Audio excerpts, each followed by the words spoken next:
if you're a new bird, wildlife photographer slash videographer like me, there are probably better choices for your first super zoom telephoto lens than the XF150 to 600 millimeter.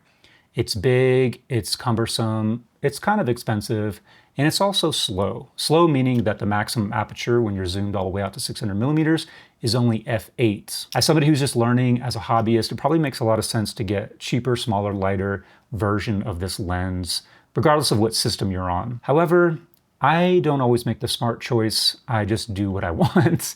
And boy, do I love this lens. So in this video, I just wanted to kind of share my experiences, some of the learning curve and the problems that I've run into, and just share some of my photos and videos that I have made with this lens.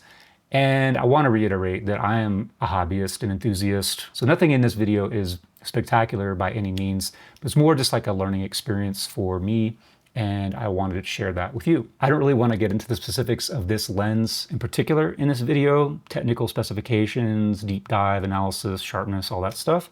This video is more about this type of lens and some of the problems and hurdles that you might run into if you're thinking about diving into this type of photography and this type of lens.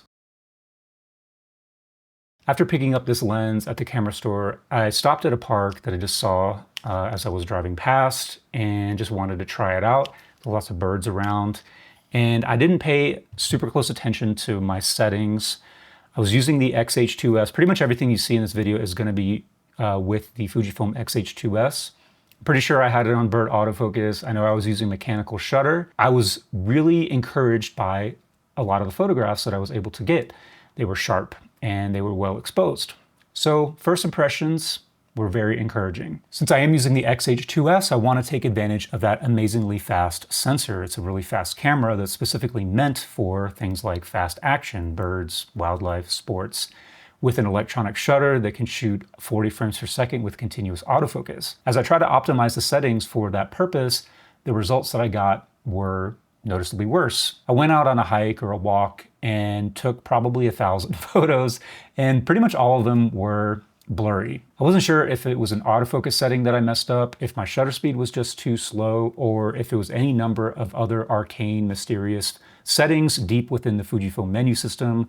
What even are all of these settings? Am I getting all my autofocusing points? I don't even know. Things are improving. I've stuck with the electronic shutter because I, again, want to take advantage of that fast burst rate, and it also has a completely silent shutter, which can be important if you don't want to disturb your subjects, your animals. And I think the most important thing is the shutter speed, and that's something that I didn't realize. I mean, shutter speed, of course, is important when you're trying to freeze motion. If you're trying to photograph something that's moving, the shutter speed has to be fast enough to freeze it to avoid blur. This lens has optical image stabilization, and then you pair that with a body with internal stabilization, you get a very stable image. And you will probably be tricked into thinking that you're being very still, very stationary, very professional as you're trying to photograph something at 600 millimeters. I encourage you, however, to turn off the IBIS, which will turn off the OIS in the lens, and now you will know just how unstable this is.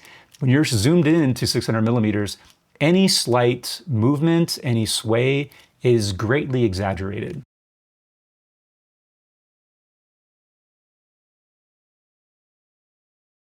Your shutter speed is important not only in freezing the action of whatever it is you're trying to photograph, but also in minimizing the movement of the camera and the lens. And the rule of thumb, and I didn't know this when I started, is when you're at these really long focal lengths that you want your shutter speed to match the focal length. So if you're at 600 millimeters, handheld, especially, your minimum shutter speed should be 1/600th of a second. So as I started to implement that, my photos got sharper and sharper. You can also use a tripod or monopod.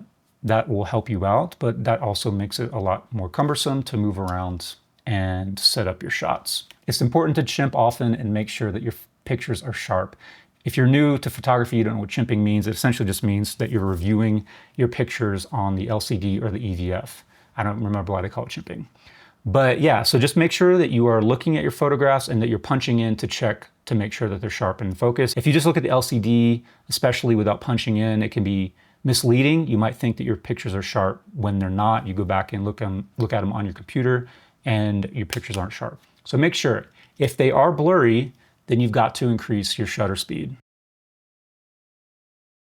Another pain point or learning curve to overcome, and this has more to do with electronic shutter than with the lens, is that there is no shutter sound. You can have a simulated shutter sound if you want, but if it's silent, it's kind of hard to know when and how many pictures you're taking. Especially with the X-H2S, which can shoot up to 40 frames per second, you will take hundreds and thousands of photos in no time at all without really realizing it. And this is definitely a newbie kind of thing that you have to learn. One thing that I've come to learn is to rely on back button focus instead of half pressing the shutter to acquire focus, because oftentimes you will press in the shutter all the way and you'll be taking photos without intending to. Take advantage of all those custom profiles that you can set on the Fujifilm cameras in particular. Set one that's 30 or 40 frames per second if you want to capture all of that action, but also set one that's maybe 10 to 15 frames per second so that you can just ensure that you're capturing some sharp images in a series, but you're not taking 1,000 photos in a matter of seconds. Another thing I've learned is that it's difficult to compose with such a narrow field of view.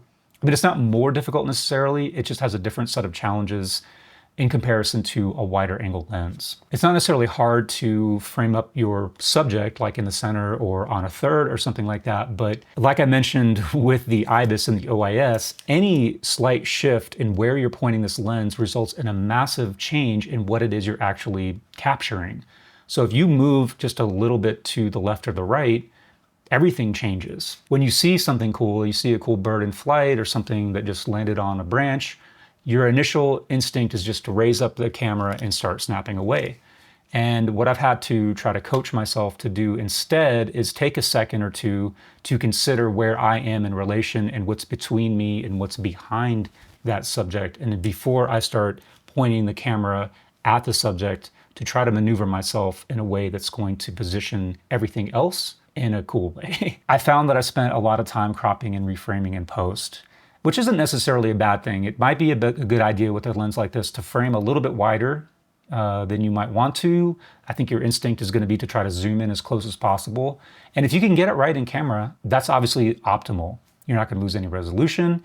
You don't have to spend so much time in post trying to rejigger things. Especially as a beginner, maybe frame it a little bit wider and then try to crop it and reframe it in post. I often find if I send my photos to my phone that I can punch in a lot more. It's one thing to look at it on a big monitor, but when you put it on your phone, that bird or that animal is going to be a lot smaller, and you can probably punch in a lot more than you think you can. The last thing I'll mention when considering a lens like this is, in my opinion, it pairs a lot better with bigger camera bodies like the XH2, XH2S than it does with something like the XT bodies. Because it is so front heavy especially, you do need a lot of leverage on the body of the camera itself, or you'll find that you are putting more leverage on the body.